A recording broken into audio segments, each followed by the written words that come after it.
Hey, what's up guys? It's SirTagCR, and today we're back again with the best Golem Lightning deck in Clash Royale right now. Golem really isn't too popular in the current meta because a lot of people are preferring Magic Archer and bait decks. Because we love playing Golem Lightning decks, we're going to be throwing in a Bomber for all the Royal Hogs and all the bait cards, the Baby Dragon for Air Splash, and the arrows for any Firecrackers. And of course, you're going to have phenomenal defenses against any beatdown or bridge spam deck with the Night Witch, the Bomber, and the Mini Pekka. So let's go jump straight into some games and assert some dominance with the best Golem Lightning deck in Clash Royale right now. And if you're not already, you can support me by using creator code SirTag. By using creator code SirTag in any Supercell game, I get a percentage of all money spent at no extra cost to you. It supports the channel, it allows me to spend more time on videos, and I really appreciate it. Let's toss out a good luck against Starhammer. We're gonna see what's up. We do not have a good starting hand, so I'm gonna be forced to cycle my Bomber here.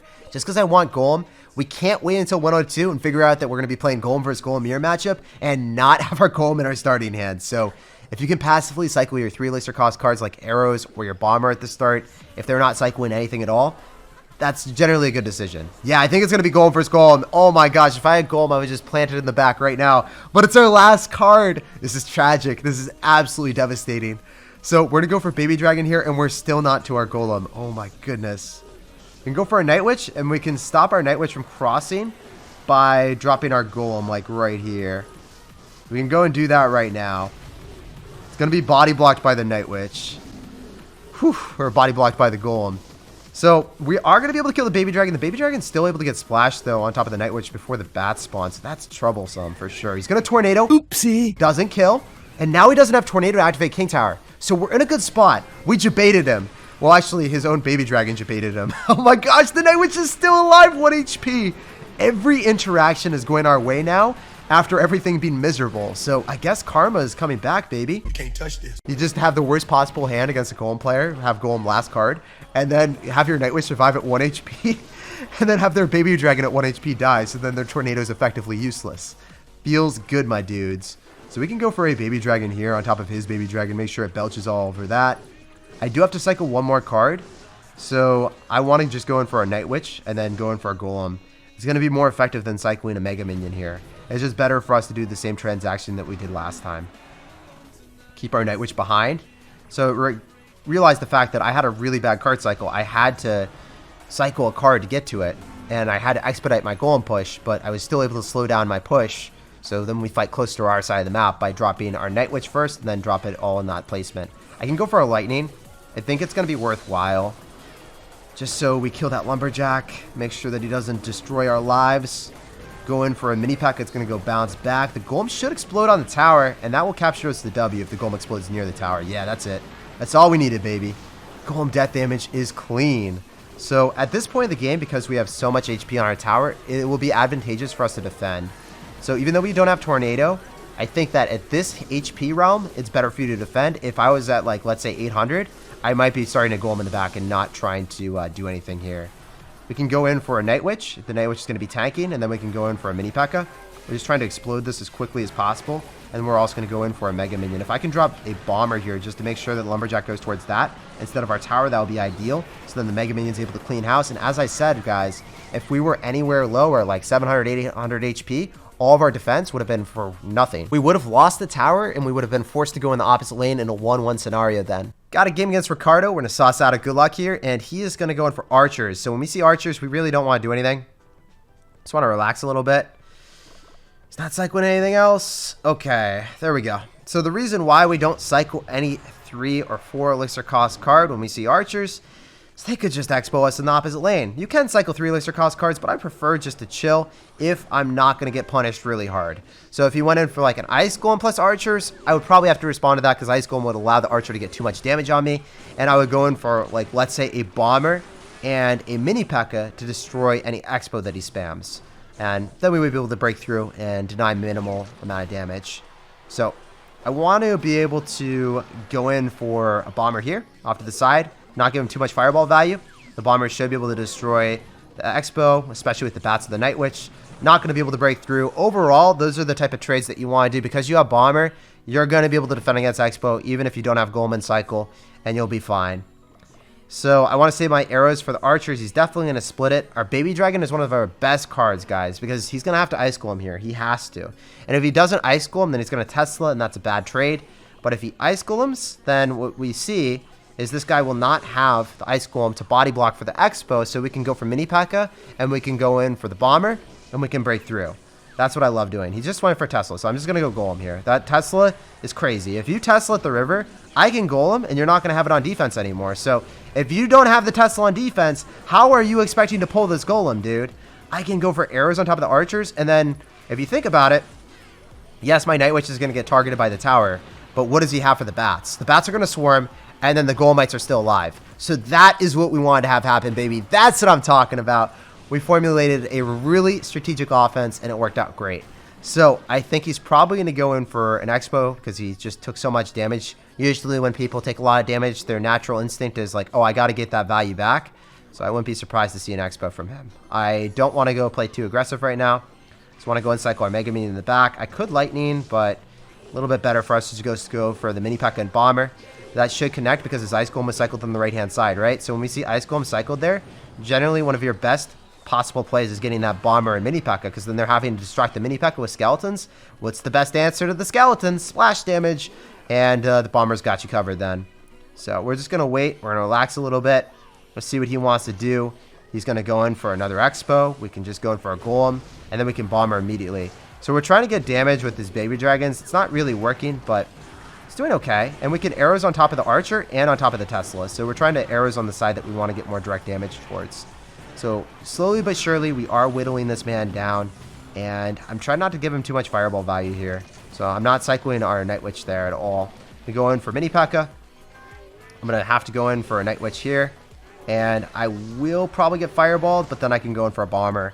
And notice how I dropped my cards off to the side, so I wasn't going to give him too much Fireball value. I knew that was a very appealing Fireball. He was probably going to have to take it.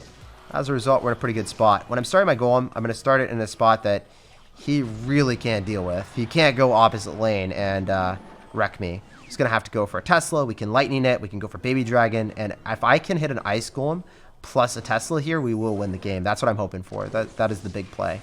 So yeah, that's all we want. We just want to hit the Lightning on top of the Ice Golem and the Tesla. So then the Baby Dragon locks on the tower and we win the game off that. So GG, well played, and peace out, brother. Pleasure playing against you and asserting dominance. It actually worked out exactly as I hoped. When I sauce out a good luck here, we're going to see what's up. We're going to see what's happening. This guy is not dropping anything. So we want to wait until double elixir. We're going to be chilling until double elixir if we can. Golem always has favorable matchups then. So if we can get to double elixir without cycling a card, I'm very happy. And we have Golem in our starting hand, so if he drops something that's 4 or 5 elixir, we just go Golem same lane. Eventually. At 102, we cycle our Baby Dragon. We're see what's up. We're see what he's going to do. We're not leaking elixir. He is. Okay, so as soon as we see that, it's looking like it's going to be a fully fledged Pekka deck. That just is confirming my suspicions, my dude. I'm going to go for Night Witch in the opposite lane. That will connect to our tower, especially if he goes in for a zap. But the Night Witch is off to the side, so that is a pretty aggressive Magic Archer. I can eat it, and I can go in for a Mini Pekka here and go in for a Bomber and just spam really aggressively on this Pekka. We're going to be able to destroy the Pekka, and the counter push might be able to take his tower here with our supporting cards. There's just too much coming at him, dude. I don't think there's any way that you defend this. If I Lightning, that's game. GG, brother. So that's what happens with Golem, guys. You just have too much stuff behind your Golem, and the supporting cards are what destroy the Pekka. Doesn't really matter if Pekka is going to be able to kill Golem one-on-one. Only thing that matters is it just will never actually be a real-life scenario. There's the hypothetical, and then there's the actuality of the supporting cards of Mega Minion, Night Witch, Mini Pekka, Baby Dragon. So I'm going to go and sauce out arrows just to make sure that Tombstone does not stay alive for too long.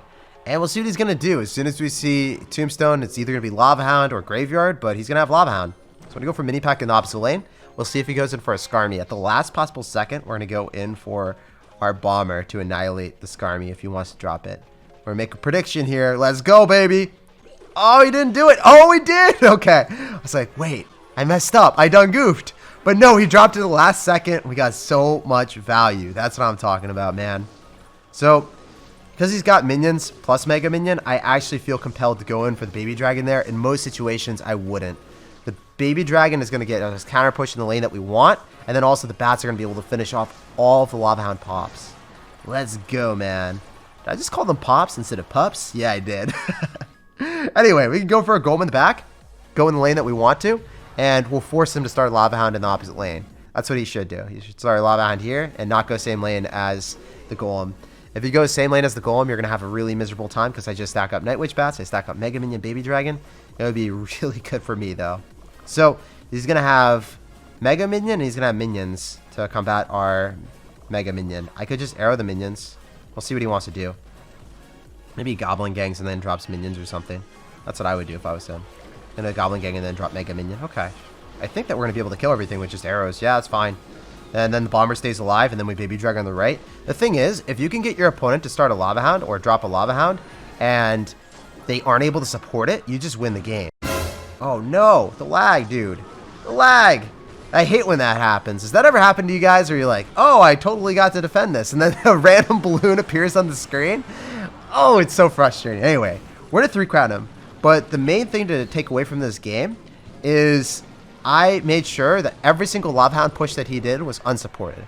It was not going to be aided by the endeavors of either minions or Mega Minion. You name it. Everything was just chilling on the left-hand side trying to defend everything that we dropped.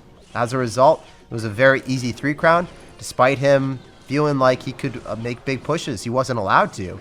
It was strictly prohibited in this juncture. GG, well played, and peace out, man. We even 3-crowned him with that lag at the end with the random balloon appearing on the screen. So we don't have Golem, so we're forced to cycle our Bomber because we need our Golem in our starting hand every single time before we wait.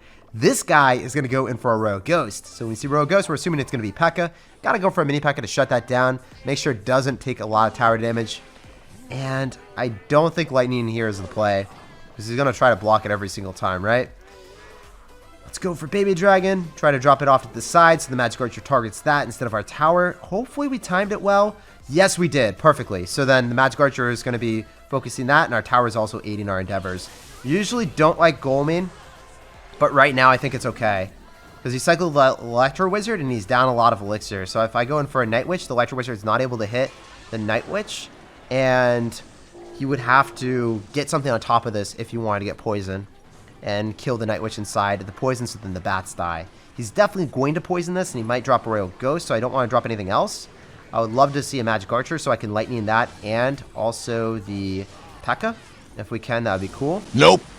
Okay, we didn't Lightning the Pekka, but it's okay. I thought they would be able to hit everything. The Pekka is still going to be in vicinity that I don't have to spend much Elixir on it. We wouldn't have had to spend anything on it if I had hit it with a Lightning, but I have to go for a Bomber. We have Mini Pekka for the opposite lane if he decides to spam there. We are really close to the Golem right now, so it's good. We're in a good scenario. Overall, you don't really want to be dropping your Golems unless your opponent is overcommitting on defense and you're up Elixir. So you need to be up a considerable amount of Elixir or they can't have a Battle Ram end cycle, because if they have Battle Ram end cycle, they can apply too much aggression in dual lanes. Like they can go Battle Ram one lane, you Mini Pekka, and then you're like, oh, then I have no Elixir for the Bandit. So just going to play safe and sound until we can guarantee a decent defense. At this point, he's going to be up a lot of damage on the left, so we can just slow roll a Night Witch, and then we can go in for our Golem. So the Night Witch bats are going to put in a ton of work on top of this Royal Ghost. It's going to be even tower damage, so it's fine for me to eat that. So now we can go for the Lightning. As I said before, it's really important to hit that Pekka. This time we were actually able to make it work. The Golem should explode on top of the tower here, and that will give us a considerable lead now. I'm trying to go in for as many air units as possible because his Pekka does not shoot up, right? It's going to probably go in for an Electro Wizard or something along those lines. We'll see. Yep, there's the Electro Wizard, so then we can go for arrows. So if we get the Mega Minion on top of the Electro Wizard and then just Baby Dragon on top of the Bandit, we're fine. That is exactly what we wanted, my dudes.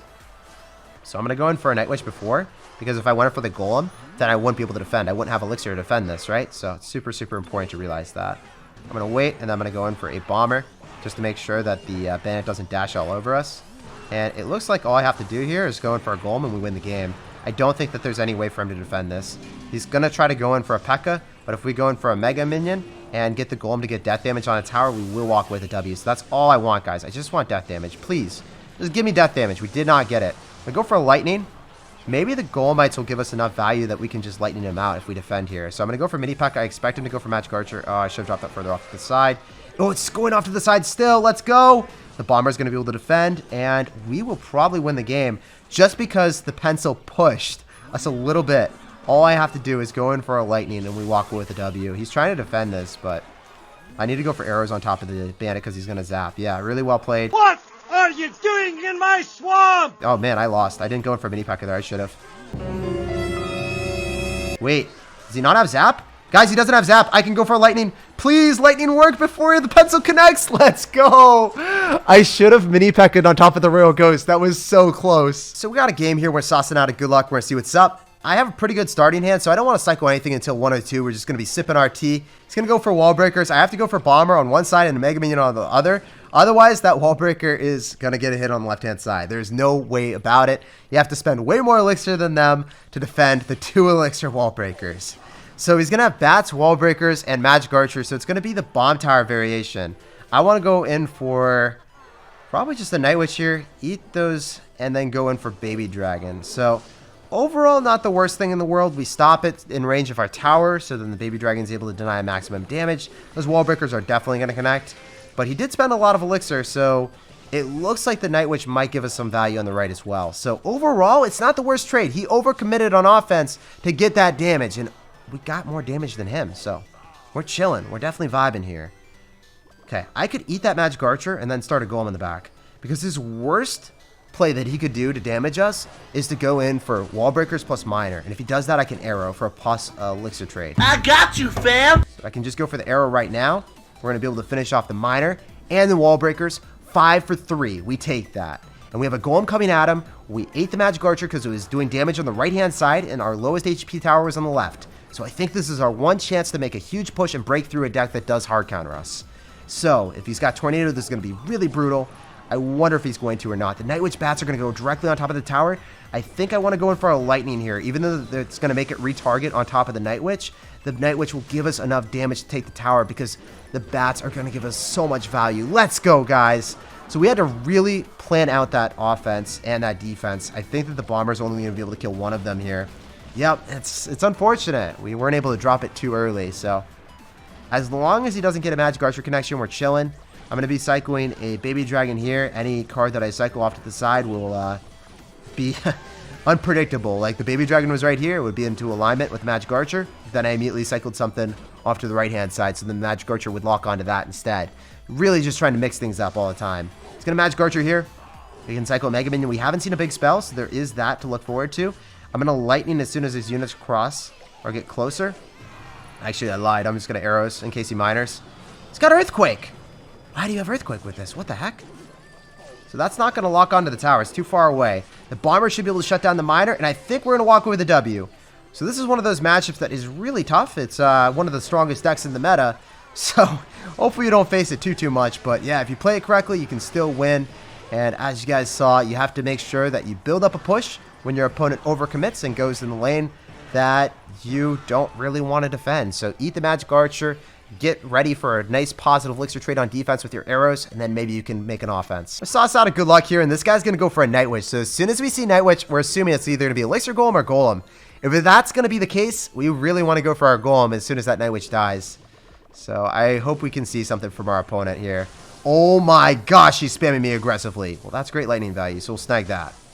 Want to just be able to destroy the battle healer before it crosses and ruins us.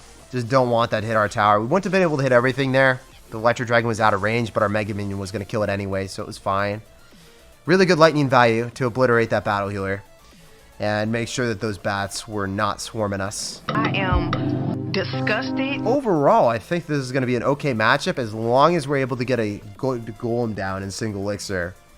Because if we look at this guy's deck, it's going to be elixir golem plus bar putt. There's no other way of thinking about it. If I go for a golem here and then go in for night witch in the opposite lane of his spam, I think we're chilling. Because the bar putt, the barbarians are not spawning into us. The bomber is going to be able to finish that all off. I don't know if he has a great answer to the night witch. And we can lightning on top of the electric dragon and not be forced to hit the bar putt.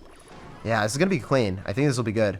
It's going to have musketeer. Wait, this could be graveyard. I mean, it shouldn't be graveyard. It should be elixir golem, but anything's possible in this wild, wild west. We're going to go in for arrows on top of the electric dragon. We are not able to kill the bats because the night witch didn't explode in time, but we're able to kill the musketeer because of the death damage. If you guys didn't know, the death damage from the golemites was also buffed. It wasn't just the golem.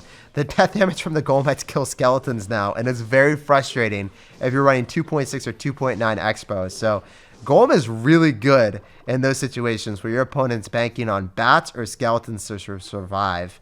We want to go in for a bomber here, and we probably just want to go in for a golem at the river. As weird as this sounds, we want to keep this bomber alive. very difficult for him to deal with. We can eat a couple of the barbarians and it doesn't matter too much. I want to save my lightning for the Electro Dragon potentially, or if he groups up everything. Oh man.